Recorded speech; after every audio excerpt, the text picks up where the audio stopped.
নমস্কার। আজকে কলকাতা প্লেট থেকে একটা নতুন রান্না নিয়ে এসেছি, চিকেন মালাইকারি।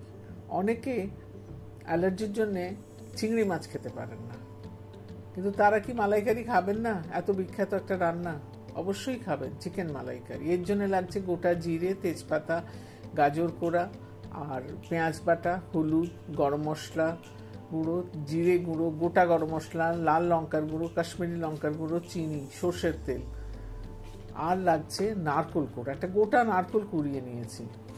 এছাড়া বড় বড় করে কাটা আলু, চিকেন। এছাড়া লাগছে আদা রসুন বাটা, নুন, ফাটানো টক দই আর অবশ্যই খানিকটা ঘি। এবার তাহলে মূল রান্নায় যাই।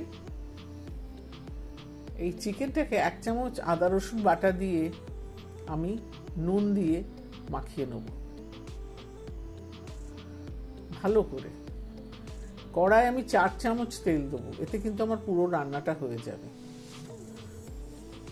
তেল গরম হলে আলুগুলো ভেজে নেবো। আলুগুলো আমি নুন মাখিয়ে নিয়েছি এবং এতে একটু হলুদের ছিটে দেবো যাতে সুন্দর রং ধরে। এই ভাজাটা আপনারা একটু মিডিয়াম আঁচে করবেন যাতে আলুটা একটু সেদ্ধ হয়ে যায়।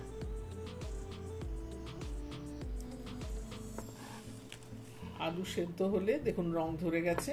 আলুটা আমি তুলে নিয়ে ওই তেলেই চিকেন দিয়ে দেবো। চিকেনটা কিন্তু আমি লাল করে ভাজবো না, হালকা ভাজবো। চিকেনগুলো দিয়ে দিলাম, ভাজা হচ্ছে। এবার আমি যাব নারকোল কোড়ার কাছে। নারকোল কোড়াতে গরম জল দেবো অনেকটা, এতে করে নারকোলের দুধটা বেরিয়ে আসবে। এবং কিছুক্ষণ রেখে এই নারকেল কোড়াটাকে চেপে চেপে দুধটা বার করে নেবো যতটা সম্ভব।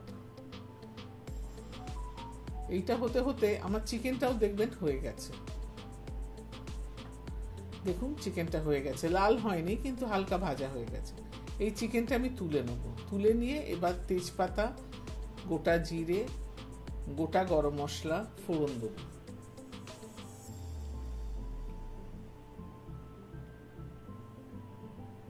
ফোড়নটা ফুটে উঠলে আমি বাকি একটু চিনি দেবো।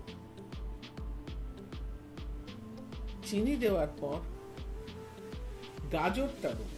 কোরানো গাজরটা একটু ভেজে নিতে হবে, নাহলে কাঁচা গন্ধ ছাড়বে। এটা দেওয়ার একটা কারণ আছে। প্রথম কথা ফুড ভ্যালু অ্যাড করবে, দ্বিতীয় কথা ন্যাচারাল সুইটনার, তৃতীয় কথা গ্রেভিতে একটু বডি হবে। গাজরটা ভাজা হলে পেঁয়াজ বাটা দেবো। পেঁয়াজ বাটা দিয়ে কিন্তু কষবো যতক্ষণ না পেঁয়াজটা খানিকটা ভাজা হয়ে যাচ্ছে। একেবারে লাল হবে না, কিন্তু খানিকটা ভাজা হবে। এবার আদা রসুন বাটা দিয়ে কষবো।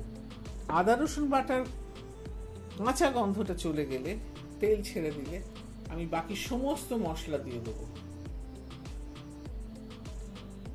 দিয়ে প্লেটটা ধুয়ে একটু জল দেবো, দিয়ে কষতে থাকবো। এই সময় কিন্তু মাঝে মাঝে একটু জলের ছিটে দেবেন, নাহলে মশলাটা পুড়ে যাওয়ার সম্ভাবনা আছে। এই মশলাটা খুব ভালো করে কষাতে হবে।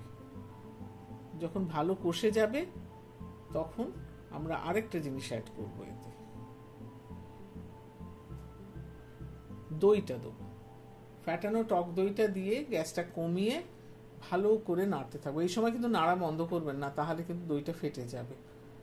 হ্যাঁ, আচ্ছা, ভালো কষা হয়ে গেলে চিকেনটা অ্যাড করব। চিকেনটাও কিছুক্ষণ কষবো, 3-4 মিনিট। চিকেনটা কষার পর আলুগুলোও দিয়ে দেবো। চিকেন এবার জল ছাড়তে শুরু করবে। দেখুন চিকেন কত জল ছেড়েছে। এইবার এতে নুন দেবো আন্দাজ মতো। চিনি আমাদের আগেই দেওয়া হয়ে গেছে তেলে ফোড়নের সময়। নুন দিলাম, রংটাও কি সুন্দর এসেছে। এবার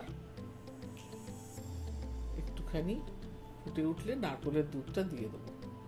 দিয়ে ফুটে উঠতে দেবেন। ফুটে উঠলে নারকোলের দুধ আছে তো, গ্যাসটা কমিয়ে দেবেন, তাতে করে নারকোলের দুধটা ফেটে যাবে না। এবং এখানে 12 থেকে 14 মিনিট ধিমে আঁচে রান্না করবেন। রংটা কিন্তু বদলে যাবে আপনার, নারকোলের দুধ পড়েছে তো লাইট কালার হয়ে যাবে। দেখুন আমার ঝোল গাঢ় হয়ে গেছে, মাংস সেদ্ধ হয়ে গেছে, আলু সেদ্ধ হয়ে গেছে। এবার আমি 2 চামচ ঘি দিয়ে রান্নাটা শেষ করব। কেমন লাগলো জানাবেন, লাইক সাবস্ক্রাইব করবেন প্লিজ। আর এটা আমি সার্ভ করেছি পোলাও আর স্যালাড দিয়ে। আপনারা ভালো থাকবেন, আপনাদের উত্তরের অপেক্ষায় রইলাম। নমস্কার।